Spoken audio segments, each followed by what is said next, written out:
नमस्कार शेतकरी बंधूंनो, आज आपण सातारा जिल्ह्यातील मान तालुक्यातील दहिवड येथील डॉक्टर संजय काशीद यांच्या ढोबळी मिरचीच्या प्लॉटमध्ये आलेलो आहे। आपण जे चित्र बघत आहात ते ढोबळी मिरचीचा मधील आहे आणि ढोबळी मिरचीचे त्यांनी विक्रमी उत्पादन घेतलेलं आहे। तर हे विक्रमी उत्पादन कसं घेतलेलं आहे या संदर्भात मुलाखत घेतली आहे ती सतीश ढोक यांनी। त्याचबरोबर शेती क्षेत्रात कसे वळाला आणि शेती संस्थेत कोणत्या काम केलेलं आहे, कसं पुरस्कार मिळालेला आहे, हे सर्व सतीश ढोक यांनी घेतलेल्या मुलाखतीत आपण पाहणार आहोत। नमस्कार डॉक्टर साहेब। नमस्कार। हां, तुम्ही नक्की डॉक्टर कशाचे आहात? मी जनावर डॉक्टर आहे, म्हणजे व्हेटरनरी डॉक्टर आहे मी। हां, बरं, मग तुम्ही या शेती व्यवसायाकडे कशा पद्धतीने वळला? शेती व्यवसायाकडे मी वळालो म्हणजे माझा शेती मी 22 वर्ष म्हणजे प्रॅक्टिस केले 22 वर्ष, आणि त्या प्रॅक्टिसमध्ये माझा शेतकऱ्याशी निगडीत संबंध आला जवळचा, आणि त्यामुळे जरा शेतीची मला आवड लागली आणि त्या दृष्टिकोनातून शेती जरा चालू केली। पहिली सुरुवातीची शेती ही पारंपरिक होती, त्यामध्ये जरा थोडंसं सुधारणा करत करत हे अशा पद्धतीने जरा चालू केलेलं आहे। हा साहेब, तुम्ही सांगितलं आता की मी पारंपरिक शेती करत होतो, पण पारंपरिक शेतीकडून तुम्ही या आधुनिक शेतीकडे कसं वळला?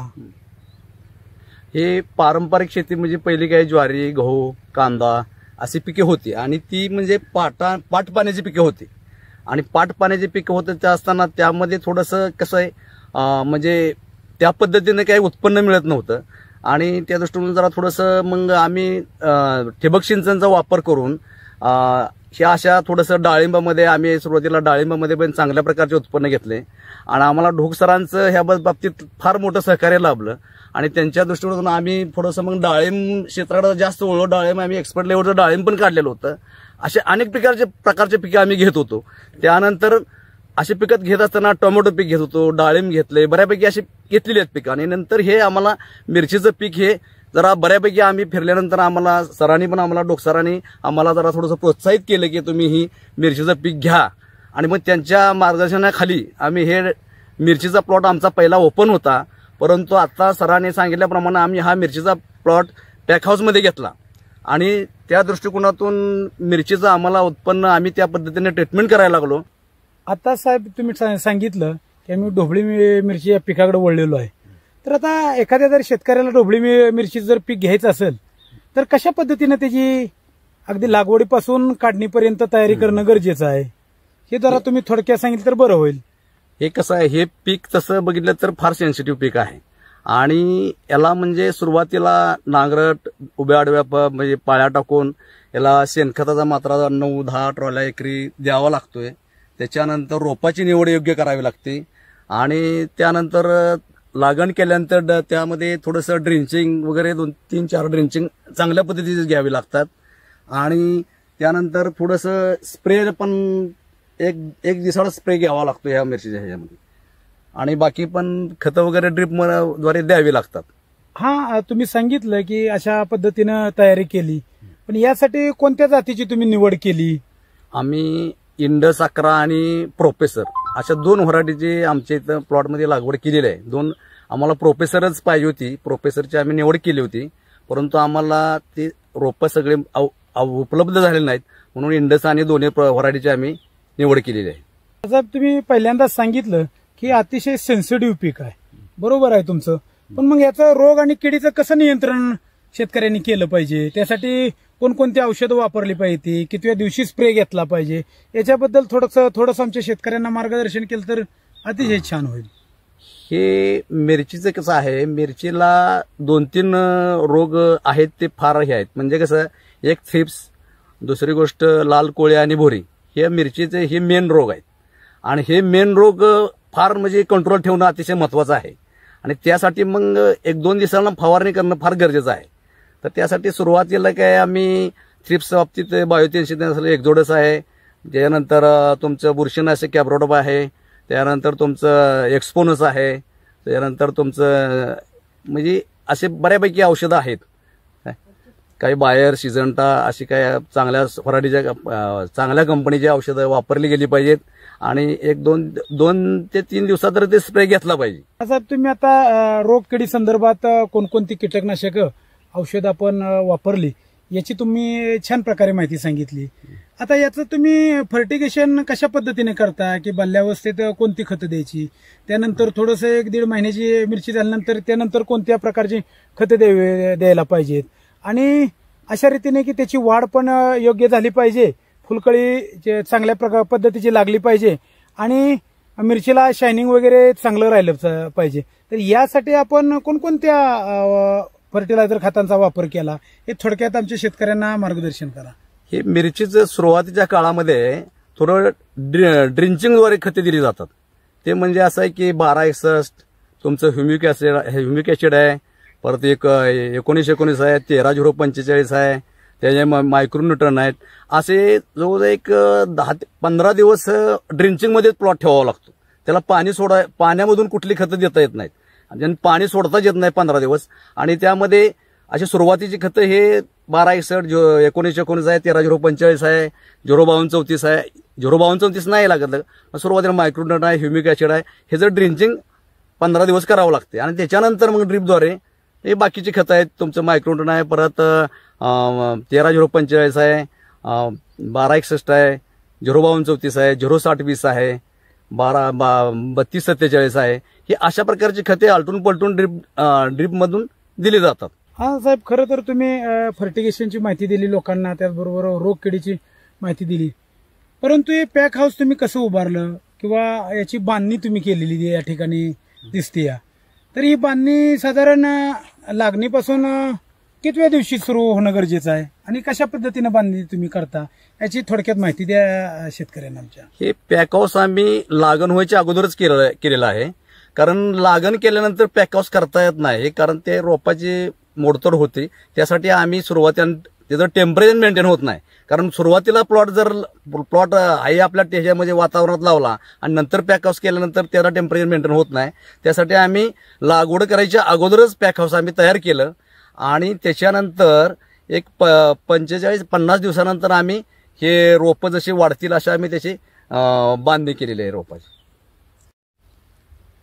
हा, तुम्ही फर्टिगेशनची माहिती दिली, रोगकिडी संदर्भात बिन तुम्ही या ठिकाणी माहिती या ठिकाणी दिली, परंतु ही लागवड केल्यानंतर याचा पहिला तोडा किती दिवसापासून सुरू होतो, आणि साधारण आपल्या मिरचीचं किती दिवस तोडे चालतील, याबद्दल थोडं शेतकऱ्यांना मार्गदर्शन करा. हे तसं मिरचीचं जरा जोमानं जर मिरची आणली चांगल्या प्रकारे तर 45 ते 50 दिवशी पहिला तोडा चालू होतो, आणि पहिला तोडा चालू झाल्यानंतर पहिले 1-2 तोडे झाडा थोडंसं माल कमी निघतो, पण 2-3 तोडे झाल्यानंतर बऱ्यापैकी मालाची ॲव्हरेज बसू शकतं आपल्याला नंतर. आणि हे मिरचीचं उत्पन्न तसं ह्या पॅक हाऊसमुळे जरा लॉंग लाईफ चालतंय, तसं 6 ते 7 महिने चालू शकते मिरचीचं हे उत्पन्न. तसं आता आम्ही सुरुवातीला आता 4 टनापर्यंत आम्ही तोडा घेतोय आता सध्या. सर्वसाधारणपणे 45 ते 50 रुपये आम्हाला रेट भेटतोय, आणि हे 6 ते 7 महिना आमचा प्लॉट चालू शकतोय. आणि या प्लॉटमध्ये सर्वसाधारणपणे आमचे 50 ते 60 टन माल काढण्याची आमची एक धारणा आहे. हा, तुम्ही सांगितलं की बाबा 45 दिवसापासून या मिरचीचा तोडा सुरू झाला आहे, आणि पहिल्या काळात मिरची थोडीशी कमी निघते, आणि नंतर हळूहळू जसं त्याचं रोप मोठं होईल तसं त्याचा तोडा जास्त होत चालला आहे. म्हणजे साधारण आठवड्याला माझ्या म्हणण्यानुसार की 4 ते 3.5-4 टनाच्या आसपास तुमचा तोडा जात असेल, 1 एकर आहे त्यामुळं. तर मग याची विक्री व्यवस्था तुम्ही कशी करता? विक्री व्यवस्था आम्ही जसं मार्केटच्या ह्याच्याकडून पुणे, मुंबई अशा पद्धतीने करतोय. मार्केट कुठं ज्या पद्धतीचं जरा मार्केट लेवल बघून आम्ही मार्केटिंग करत असतोय. आता सध्या पुण्यालाच पाठवतोय. पुण्याला आम्हाला पुणे आणि मुंबई या 2 ठिकाणी आम्ही मार्केटिंग करतो. साहेब, तुम्ही जी एवढी शेती करता, अगदी आधुनिक पद्धतीनं तुमची शेती आहे, विक्रमी उत्पादन तुम्ही काढताय, आणि चांगल्या पद्धतीनं की एक समाजाने आदर्श घ्यावा असं एक तुम्ही या ठिकाणी शेती केली. परंतु या शेती संदर्भात काही संस्था आपल्या महाराष्ट्रात काम करतात, या संस्थेवर तुम्ही काम केलेलं आहे का? मी काम केलेलं आहे. महाराष्ट्र राज्य डाळिंब महासंघाचा मी विभागीय संचालक 10 वर्ष मी काम केलेलं आहे, संचालक. आणि आमच्या कृषी खात्यामध्ये सुद्धा आत्म्या ह्यामध्ये मी अध्यक्ष म्हणून काम केलेलं आहे हे आपल्या कृषी खात्यामध्ये. तुम्ही आता सांगितलं की डाळिंब अखिल भारतीय डाळिंब महासंघाच्या संस्थेवर तुम्ही एक संचालक म्हणून काम केलेलं आहे. हे तसं शेतीतलं तुमचं काम वाखाणण्याजोगं आहे. परंतु याचा कुठं शासनानं तुमचा गौरव पुरस्कार देऊन गौरव वगैरे केलेला आहे का? केलेला आहे. मी मान पत्रकार संघाने मान तालुक्यातर्फे आम्हाला शेती पुरस्कार मिळालेला आहे. खासदार श्रीनिवास पाटील आमदार यांच्यातर्फे मला पुरस्कार मिळाला आहे. आता तुम्हीच सांगितलं की मान पत्रकार संघाचा मला पुरस्कार मिळाला आहे. परंतु हे सगळं करत असताना, एवढं मोठं व्याप करत असताना, एवढी मोठी शेती सांभाळत असताना तुम्हाला इतर कोणाची, तुमच्या कुटुंबातील लोकांची मदत होती का? किंवा याचं प्लॅनिंग नियोजन तुम्ही कसं करता, ही थोडक्यात माहिती द्या लोकांना. तसे आमचं कुटुंब जॉईंट फॅमिली, आमचे एकत्र कुटुंब आहे. 5 जणी भाऊ आहे आम्ही. तसं घरातल्या फॅमिलीचं आम्हाला शेतीच्या बाबतीत सगळ्यांचंच सहकार्य लाभतं. त्यामध्ये आमचे 2 नंबरचे भाऊ आहेत बापू, त्यानंतर आमचे थोरले भाऊ आहेत, आमचे मुंबईचे साहेब आहेत, APA साहेब आहेत, आमचे काही पुतणे आहेत. हे सगळ्यांचे मिळून सगळ्यांचं सहकार्य लाभतं आणि सगळ्यांचं लक्ष असतं शेतीमध्ये. आणि सगळे जसं सगळ्याच्या पद्धतीनं शेतीचं सगळ्यांना नियोजन त्या पद्धतीने होत असते. आणि सगळ्या घरातला आमच्या एकत्रितपणा असल्यामुळे शेतीचं बरीचशीच कामं करायला आम्हाला बऱ्यापैकी सोपं पडतं. आणि मी सगळं नियोजन पद्धतीनं सगळं घरदार, आमच्या घरातले फॅमिलीचं आमचे 40 माणसाचं कुटुंब आहे, त्या पद्धतीनं आम्ही सगळं नियोजन करत असतोय. आणि सगळ्या आम्हाला भावांचं त्या शेतीच्या बाबतीत सहकार्य आहे. दुसरी गोष्ट म्हणजे आमचे मित्र ढोक सरांचं आम्हाला फार मोठं सहकार्य आहे. प्रत्येक पिकात त्यांचं आम्हाला पहिल्यापासून मार्गदर्शन असतं. आणि ही मिरची लावण्यासाठी तर त्यांनी आम्हाला फार म्हणजे मोलाचं सहकार्य केलेलं आहे आणि सगळं मार्गदर्शनही केलेलं आहे. तर आम्हाला असे मित्रांचे आम्हाला सहकार्य लाभतंय. आमच्या दहिवडीतील गणेश फर्टिलायझरचे राजेश जगदाळे यांचं हे खताचं औषधाचं दुकान आहे, त्यांच्याकडून आम्हाला बऱ्यापैकी मार्गदर्शन मिळतं. अशा बऱ्यापैकी आम्हाला काही आमच्या लोकांचं सहकार्य मित्रांचं मिळतं. आमचे गिरवीचे रामभाऊ कदम आहेत, ढोकसर आहेत, यांचं आम्हाला भरपूर मोलाचं सहकार्य मिळतं. साहेब, तुम्ही सांगितलं की आम्हाला कुटुंबातील किंवा मित्रमंडळीचं हे सगळं करण्यामध्ये सहकार्य आहे. परंतु आज अशी परिस्थिती आहे सगळीकडे की नोकऱ्या कमी आहेत, उद्योगधंदे, कॉम्पिटिशन आहे उद्योगधंद्यात. तर बराच तरुण वर्ग या शेती क्षेत्राकडे वळतोय.